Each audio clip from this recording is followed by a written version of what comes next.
What is up? It is a Thursday, and man, it's Rumor and Innuendo. I'm Dominic D'Angelo of adfreeshows.com, SEScoops.com, and OneTrueSportTV.com.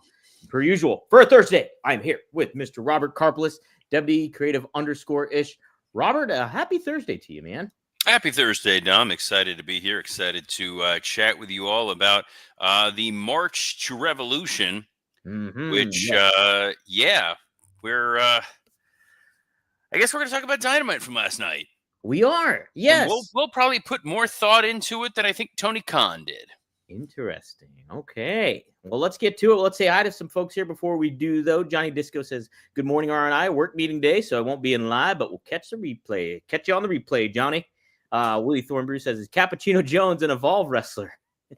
Wait, he also says, where's Starbucks ordered from Taz? So, yes, good stuff. I like that, Willie. Pop for that. I did watch WWE Evolve, and it was a very good show. I enjoyed it. So, shout out. I didn't take the time to figure out how Tubi worked. So, no. Maybe I'll watch it. Maybe I'll watch it at some point this week. I don't know. I like it. That's to be determined, right? Right, Robert? Damn it, Tom. My meeting was canceled. Oh, Johnny is here. All right. Welcome, Johnny Disco. Glad your company's in a tailspin and you're able to be here to join us for Rumor and Innuendo. Yes, we got wrestling old head in here. I am baffled no one made an apples oranges joke when Cassidy was in the ring. Great point with Brian Keith. Wow, missed opportunity. We would have been on top of it, though, if Robert and I were on commentary. No doubt about it. No doubt. And hello to Jeff Henninger, too, as well. Enjoying my day off for another year older with R&I. Yes, happy birthday to Jeff Henninger, whose picture is a friend of the show and friend of mine, Tyler Breeze. I didn't know you two were friends. Oh, Breeze and I go way, way back. Yes, I've known Gorgeous for quite some time. We actually had him on a BRCW show last year, so we got to hang out and chew the fat, if you will. And guys, if you're sick of chewing the fat, hey, let's talk about our friends at Factor. Ooh, nice. You ready to optimize your nutrition this year? Factor has chef-made gourmet meals that make eating well easy. Dietitian approved, ready to heat and eat in just 2 minutes so you can fuel right and feel great no matter what life throws at you. Factor arrives fresh and fully prepared. It's not half-baked like last night's episode of Dynamite. And this is going to be perfect for any activity or busy lifestyle. Even Johnny Disco, who had a meeting, then it got canceled. Dude still has time to fire up a Factor meal. They have over 40 options across 8 dietary preferences each and every week. It's easy to pick meals tailored to your goals. I've said before, I'm not a big pork guy, not a big fish guy. They don't care. They give me the meals that they know I'm going to enjoy. They're throwing some chicken at me, some beef at me, some vegetarian dishes. Tastes amazing. It's going to help you reach your goals this year with ingredients you can trust and convenience that can't be beat. I've been doing the Factor meals for a little over a month now, and as of today, down 31 pounds. Cannot speak enough about how amazing Factor is, and you can eat smart with Factor. Get started at factormeals.com/factorpodcast. Use code FactorPodcast to get 50% off your first box plus free shipping. That's code FactorPodcast at factormeals.com/factorpodcast to get 50% off plus free shipping on your first box. About that, Robert, 31 pounds. Congratulations. That's great. Dude, I literally just got in from a 5-mile run, ran in for a quick shower, and here I am. No place I'd rather be than talking to y'all here for our lunch break in Dom and his Wolverine bandana. How long does it take you to get it positioned just right? Just a couple seconds. That's all. I threw it on just really right here while I was here. So it worked out just fine. I'm a veteran at the game. I like it. I don't love the Marvel DC situation. You don't like the clash here going on? No. That makes me think of Amalgam. See, if Mike Lawrence were here right now, the rest of this show would be talking about the Marvel DC crossover and the creation of the Amalgamverse, but we don't have time for that, Tom. We got a lot of show to cover. We do. We got our own type of I haven't even read. I literally have not read the run sheet, so I thought we were just going to be talking about the Dynamite. But there's other news stories, Mr. D'Angelo. There's stuff if we can get to it, but yes, let's. Well, I think we're going to cover the Natalia and the NWA thing though today. 100%. Stay tuned for that. Billy and the CW news coming later on. What's coming? Yes, let's get to the Dynamite though. We had some clashes going on. Tried so hard to avoid having to get down to the Dynamite, but Let's do it. I'll pull up the notes. I was interested to see the other stuff. You got other notes there. There's like an Yeah. Osprey story and something with Austin and Cena, but Oh, that's hell yeah. okay. We don't need any of that. We got Wheeler Yuta and Cope to talk about today. That's exactly it. But we start everything off with a contract signing. The one we were talking about yesterday. It is Swerve Strickland, Ricochet. Tony Schiavone was also in the ring at the time. But we get the contract signing and a little scissor battle. And I'm not talking about the Acclaimed. No, I'm talking about Swerve and Ricochet. Swerve brought his own type of scissors, got the better Ricochet in this exchange. But we'll see them later on tonight in a main event tag action. What'd you think of this opening segment here, Robert? So I love that they first opened with MJF outside, and they created this sense of urgency in this show. Because when we did the preview yesterday, there wasn't a hell of a lot on the card. So I'm thinking, oh, they're just going to pull out banger moment after banger moment, and they're going to blow things out of the water. And very wrong. I thought I liked MJF out in the parking lot. Then we got this contract signing, which I love both guys. Friends of both guys think they're great. When they immediately are like, we've seen a million contract signings, and then we got the million and first contract signing. Right. I like the idea of, hey, I beat you, and I only beat you with a low blow. But then Swerve going for the fact that, hey, the only reason you're famous is because of your announcer wife. Unneeded. You think so? This is a blood feud. Yeah, it's true. We know these guys hate each other. We know that this is for the number one contendership for the AEW World Title briefcase. So we know that there's already a lot of stakes. We know that he wants to get back Nana's robe. You don't need to go the super shooty personal stuff. It's a step too far. Yeah, I think he stumbled a little bit in what his delivery a little bit earlier on. Maybe that was kind of like a rebound kind of thing or something, but I'm with you. I can understand because the tension was there. And I tell you what, like, I really, really liked Ricochet in this whole segment, though. I thought he's just great in that heel role. He plays such a good contrast to what Swerve is and who Swerve is. That in itself made your point too, that you didn't need necessarily the announcer aspect of it all in there too. I'm with you on that, but Ricochet's doing some really good work here, though. I'm intrigued to see this matchup now, but I don't know about the main event. We'll cover that in a second, though.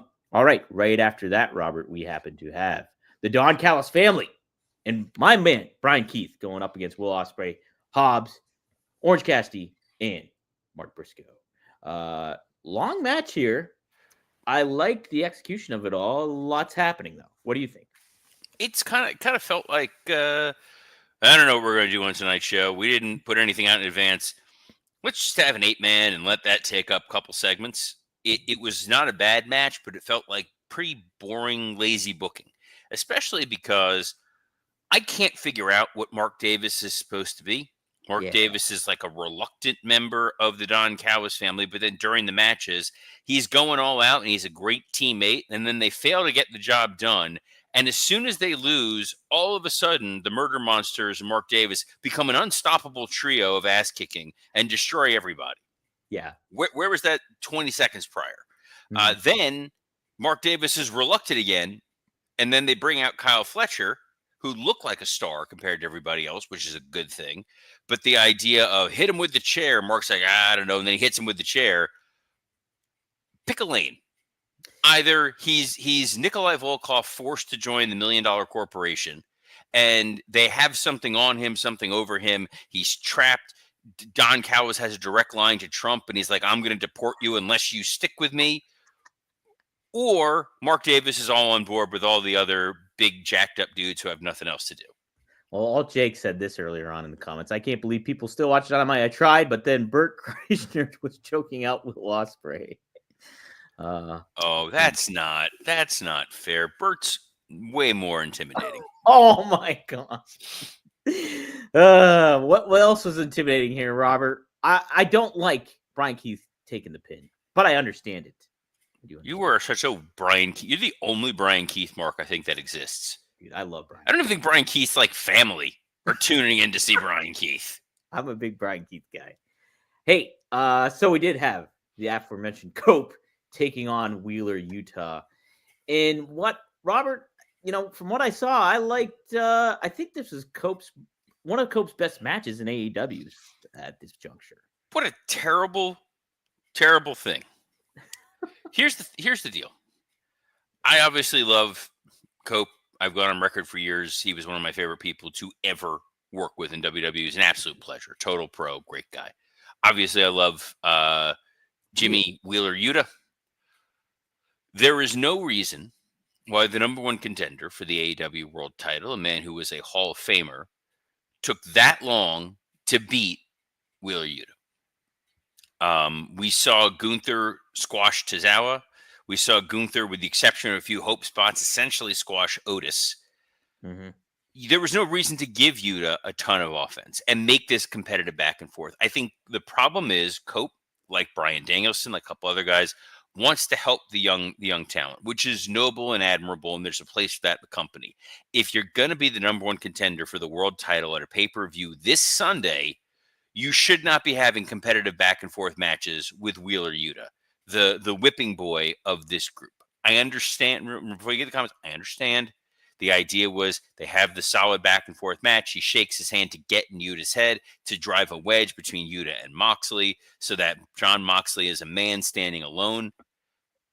It did not work. And all I kept thinking was this makes Cope feel lesser than. I can understand that. I guess I did not get that vibe more so. I was more so wondering, hey, why isn't he taking Wheeler Yuta out? Like after the match was over, I was like, isn't it? And then we get the matter of respect thing, the handshake, and that causes tension between Moxley and Yuta. You know, ultimately, like I think that was the main primary goal, was to get Yuta more over and away from Moxley, who I think Yuta fits better, obviously, I think, as a babyface than anything else. But remember, when Yuta first joined with these guys, he was the reluctant one. Sure, yes. Kind of like Mark Davis, and then was just 100% all in. Mm-hmm. And you're like, all right. Destroying Yuta quickly would have made perfect sense. And then this is vicious, because remember, this is a blood feud. Yes. These guys have tried to murder Cope. They tried to paralyze him. They tried to ruin his career. They tried to end his livelihood. You don't have a Greco-Roman style back and forth, let's trade holds kind of match. I think that's a very fair argument. Tony Gong with maybe the comment of the day. He beat Yuta with a friendship fatality. It's pretty funny. All right. After this one, Robert, we had MJF tries to light Hangman Page on fire. Jeez. Oh no! But so before that, you missed probably one of the best things on this show. Yes, the Outrunners ad. This was brilliant. This is the kind of goofy character development that I love to see. This is give me more of this all day, every day, and it will make watching Dynamite that much more palatable. Then we got the MJF stuff. Well, before that too, we also had a little video package of Kenny Omega. Yeah, I've moved on from the Kenny Omega to Keshta video package. Okay. That didn't wow you. No. Enjoy my water, my delicious Aquapana.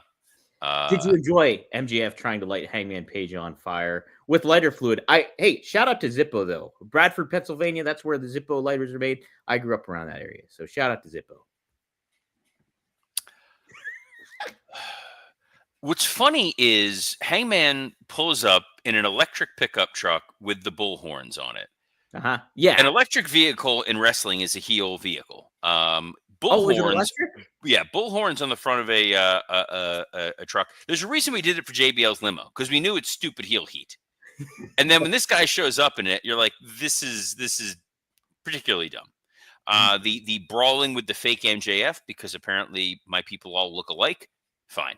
Wow. The logic behind why MJF is going after Hangman, the idea of I do dastardly stuff and you people hate me. He does dastardly stuff and you people love me. And the undercurrent for Max is always that he does want to be loved. I dug all that. He pours the lighter fluid, a lot of lighter fluid. This was like Homer Simpson about to light up the barbecue with lighter fluid. And then the 50 people running out to stop Max, who couldn't get that well-made Zippo lighter to work. And look, I get it. He was all ready to go, ready to light a fire, and just couldn't get it to work. And guys, if you're finding yourself struggling with your lighter to light that fire, you can be having better sex with Blue Chew. Blue Chew, is the original brand offering chewable tablets. These erection-enhancing tablets Mhm. help men achieve stronger, harder, and longer-lasting erections for sexual activity. Blue Chew is putting its money where its mouth is and offering you a month free. Process is simple. Sign up at BlueChew.com, consult with one of their licensed medical providers, and once you're approved, you'll receive your prescription within days. Blue Chew tablets are made in the USA and prepared and shipped directly to your door, so you can take them anytime, day or night, so you can plan ahead or be ready whenever an opportunity arises. Best part, it's all done online. No visits to the doctor's office, no awkward conversations, and no waiting in line at the pharmacy. This may have been a limp dick episode of Dynamite, but you're not going to have that problem. Make life easier by getting harder and discover your options at BlueChew.com. We've got a special deal for our listeners. Try Blue Chew free for your first month. Visit BlueChew.com for more details and important safety information. Damn it, Dom. Yes. I kept clicking back and forth to make sure you weren't doing it, but we I do was. thank Blue Chew for sponsoring this podcast and the creepiest graphic ever made. It's You lovely. don't have to keep putting it back up. That is like a Step Brothers posters right there, Robert. Dude, I'm going to replace you with the girl biting her finger, looking pensive on the side. I feel like she would have better insight into the grapples. But speaking of talented ladies, we got Toni Storm with the director of Queen of the Ring. That dude stinks. You didn't like it? I love this segment. This was fantastic. Yeah, I liked it too. I did. Just a fun way to plug it, I think, and get Toni Storm over too, and get the movie over. So nice little stuff there. We got a women's tag match: Chris Statlander and Thunder Rosa versus Megan Bayne and Penelope Ford.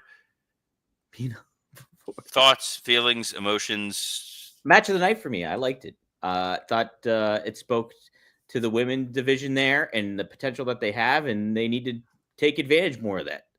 Tony Khan needs to really put a focus on them a lot more. Thunder Rosa was getting some babyface heat there too from the crowd. It just lots of good dynamic there. There's a lot more.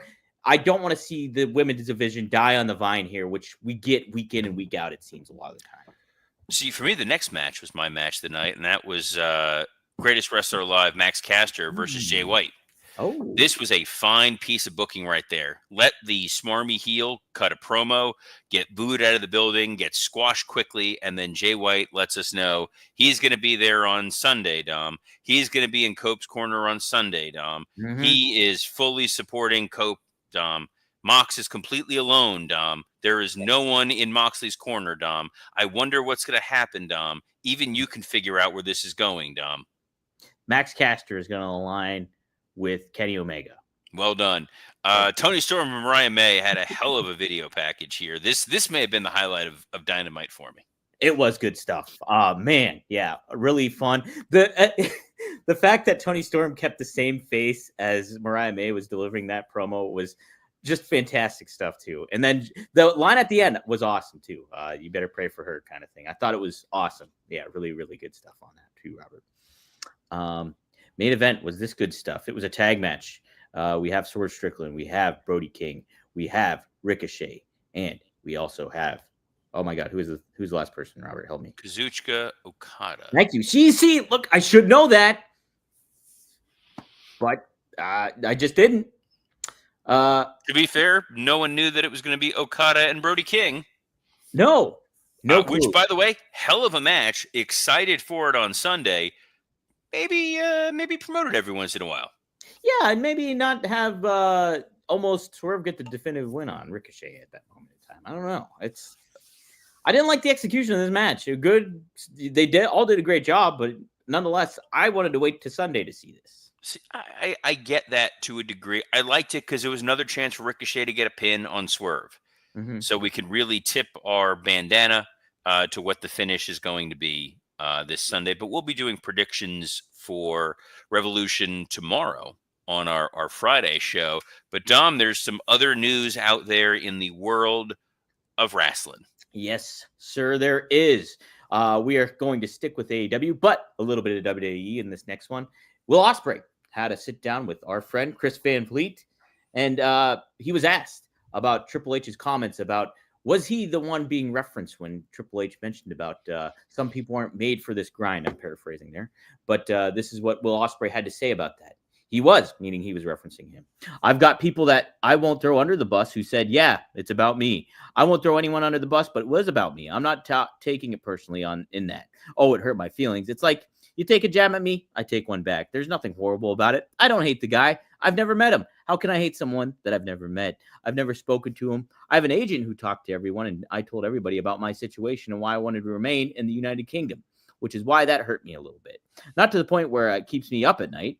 Okay, you take a jab at me, I take one back. That's it. We're done. I think pretty good response, fair response from Osprey there regarding a situation that felt really kind of sticky at the time. I think when it was, oh man, you kind of burying yourself there, Osprey, of your future prospects. But I don't know, things like seem balance out. I think time heal all wounds. What do you think about this, Robert? Yeah, I think look, Hunter's comment was he clearly wanted and still wants Will Ospreay. Mm-hmm. And you kind of have to reconcile in your brain why somebody didn't choose you. So you're going to try to make it a little personal and say something like, well, this guy clearly didn't want to grind. In the same way, oh, that girl didn't want to go out with me because she's stuck up. Like it's you come up with reconcile something in your brain to try to save face a little bit. And I think Osprey knows that, and he's just trying to get a little juice out of the situation. But it's a good talking point. It makes for a good headline here. It makes for a little rumor and innuendo. And there's also some rumor and innuendo with the Ringmaster. Correct. The Ringmaster, also known as Stone Cold Steve Austin. He was asked about John Cena's heel turn from the Schmo, who I stood beside during one of the the promo things at the WrestleMania a couple years ago. Anywho, this is what Austin had to say about John Cena's heel turn. It had to happen sooner or later. Finally, it happened. So it'll be interesting to see whether people accept him as a heel or if he's actually made himself even more of a babyface. I think it remains to be seen as the story unfolds. Nonetheless, they've kicked it off an epic build into WrestleMania. Then he was asked if he was contacted about WrestleMania 41. He's like, not contacted yet for WrestleMania 41, but he added anything could happen. So, Robert, any interesting takeaways you think with this? We kind of gave your case of why Cena will be a little bit more unlikable as we build towards WrestleMania here. But Austin gives his perspective. So what do you think? Look, if there's anybody who knows about what should have been an epic heel turn that wound up not being an epic heel turn, it's going to be Stone Cold Steve Austin. They're in Vegas. He's in Vegas. I would be surprised if we don't see Stone Cold in some capacity there. I hope so. Yeah, I do too. Especially because I'm going to be at Mania, and I'd really like to see see Stone Cold one last time. Would you like to see me too? Because I'm going to be there. I prefer not to, but I do need a porter to carry my bags to the room. Wow. So you'll be busy with all your real podcast friends like Greg Gagne and Magnum TA and Rob Van Dam and Bill Alfonso. Yeah, that's right, Robert. That was your cue to plug. I know. You know what? You lost your time. You lost your time to plug. You lost your cue time. Myself and Scott Chaplin recorded a Patreon this morning for Working Stiff, which Dom should hopefully be posting any moment if he has not done so.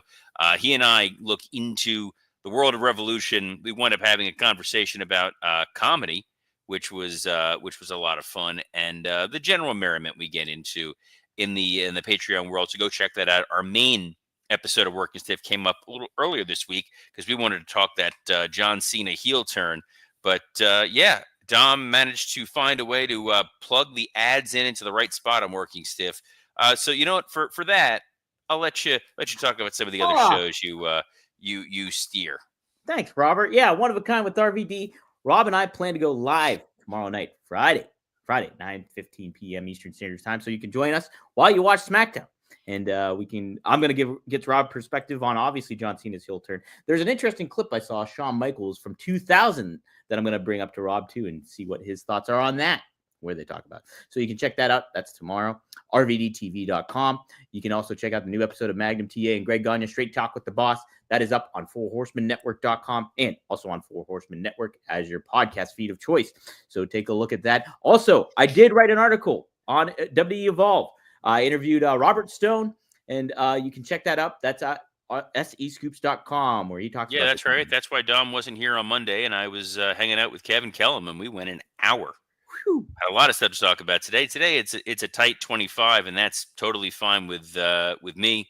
That's fine with all you tuning in. But we will be back tomorrow, as we are every Monday through Friday at noon Eastern, on a plethora of platforms, including the WWE Creative _ISHX account, the at SE Scoops X account, the at Dominic D'Angelo X account, and on YouTube on Rumor and Innuendo, Working Stiff, and ad-free shows. Whew, what a show. We'll be back tomorrow to preview Revolution, talk a little SmackDown, and whatever other exciting news and notes happen in the world of wrestling. So on behalf of the Dork Knight, Dominic D'Angelo, I'm Robert Karpolis. Best of luck in your future endeavors. I'm getting on the bat phone and talking to Tony Khan today on the press conference call. See you then.